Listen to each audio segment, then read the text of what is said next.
নাৰিকল উন্নয়ন বোৰ্ডৰ উদ্যোগত বৰক্ষেত্ৰীৰ নাৰুৱাত জিলা পৰ্যায়ৰ কৰ্মশালা সম্পন্ন। ভাৰত চৰকাৰৰ কৃষি আৰু কৃষক কল্যাণ মন্ত্ৰালয়ৰ অধীনস্থ নাৰিকল উন্নয়ন বোৰ্ড গুৱাহাটী আঞ্চলিক কাৰ্যালয়ৰ উদ্যোগত আৰু বৰক্ষেত্ৰীৰ বৰতলাস্থিত মহকুমা কৃষি কাৰ্যালয়ৰ সহযোগত শুকুৰবাৰে নলবাৰী জিলাৰ বৰক্ষেত্ৰীৰ নাৰুৱাত কৃষকসকলৰ মাজত জিলা পৰ্যায়ৰ এখন কৰ্মশালা অনুষ্ঠিত হৈ যায়। বৰক্ষেত্ৰীৰ ৰাজচক্ৰৰ অন্তৰ্গত নাৰুৱাস্থিত কেকান কাপলাবৰী গাঁও পঞ্চায়তৰ সভাগৃহত অনুষ্ঠিত নাৰিকল খেতি সম্পৰ্কীয় কৰ্মশালাখনত কেইবাখনো গাঁৱৰ শতাধিক পুৰুষ মহিলা উপস্থিত থাকে। বৈজ্ঞানিক প্ৰযুক্তিৰে নাৰিকল খেতি কৰি অঞ্চলটোত নাৰিকল উৎপাদনৰ হাৰ বৃদ্ধি কৰাৰ লক্ষ্যৰে অনুষ্ঠিত কৰা কৰ্মশালাখনত সভাপতিত্ব কৰে জয়সাগৰ বৰতলা গাঁও পঞ্চায়তৰ প্ৰাক্তন সভানেত্ৰী জুৰি বৈশ্যই।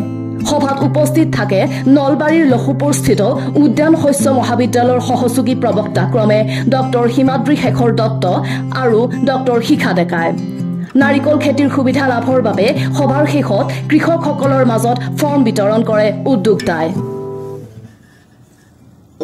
প্ৰশিক্ষণটো এক সুন্দৰ পদক্ষেপ লৈছে আমাৰ যি বৰক্ষেত্ৰী মহকুমা কৃষি উন্নয়ন বিষয়া আৰু লগতে যি আপোনাৰ ককনাট ডেভেলপমেণ্ট বৰ্ড বা নাৰিকল উন্নয়ন বৰ্ড যিখন আছে গুৱাহাটী, তেওঁলোকৰ সহযোগত এই প্ৰশিক্ষণটো আয়োজন কৰা হৈছে। আৰু ইয়াতে আমি অসম কৃষি বিশ্ববিদ্যালয়ৰ অধীনত যিখন আমাৰ উদ্যান বিজ্ঞান মহাবিদ্যালয় আছে লখিমপুৰত, আমি ইয়াতে সমল ব্যক্তি হিচাপে আছোঁ। ইয়াতে আমি যিসকল কৃষক তেওঁলোকৰ লগত আমি ইয়াতে মত বিনিময় কৰিছোঁ, তেওঁলোকৰ যিখিনি সমস্যা বা কেনেকৈ খেতি কৰিব লাগিব তাৰ ওপৰত প্ৰশিক্ষণ দিছোঁ। আৰু আমি ভাবোঁ যে এক সুন্দৰ সম্ভাৱনা আছে নাৰিকলৰ খেতি এই ঠাইত, আৰু ভৱিষ্যতে মই খুব উজ্জ্বল কামনা কৰিছোঁ। বোৰ্ডে আজি ডিষ্ট্ৰিক্ট লেভেল ৱৰ্কশ্বপত আমি বৰক্ষেত্ৰী অঞ্চলত পাতিছোঁ। ইয়াৰ মেইন উদ্দেশ্যটো হৈছে কি আমাৰ নাৰিকলৰ যিখিনি খেতিয়ক আছে তেওঁলোকে কি কৰে নাৰিকল খেতিৰ জৰিয়তে লাভান্বিত হ'ব পাৰে, আৰু লগতে নাৰিকলৰ খেতিৰ উৎপাদনটো কিভাৱে আমি এই ক্ষেত্ৰখিনিত আমি আগবঢ়াব পাৰোঁ তাৰ বাবে আমি আজি নাৰিকল উন্নয়ন বোৰ্ডে আমি আজি ডিষ্ট্ৰিক্ট লেভেল ৱৰ্কশ্বপ এটা পাতিছোঁ। আৰু এই ডিষ্ট্ৰিক্ট লেভেল ৱৰ্কশ্বপত আমাৰ 100জনৰ অধিক আমাৰ ফাৰ্মাৰ্ছ আজি ইয়াতে এটেণ্ড হৈছে। আৰু তেওঁলোকক আমি আমাৰ যিখিনি আমাৰ ছাবচিডি মানে মিনিমাম যদি এজন খেতিয়কে নাৰিকল পুলি লগায় তেখেতসকলে 43 টকা ছাবচিডি পায়। মিনিমাম তেখেতে 10 জোপা নাৰিকল পুলি লগাব লাগিব। তাৰ বাবে আমাৰ যিখন ছাবচিডি এপ্লিকেশ্যন ফৰ্ম আজি আমাৰ এই সভাখনত আমি 10-20জন ব্যক্তিক আমি আজি প্ৰদান কৰিছোঁ।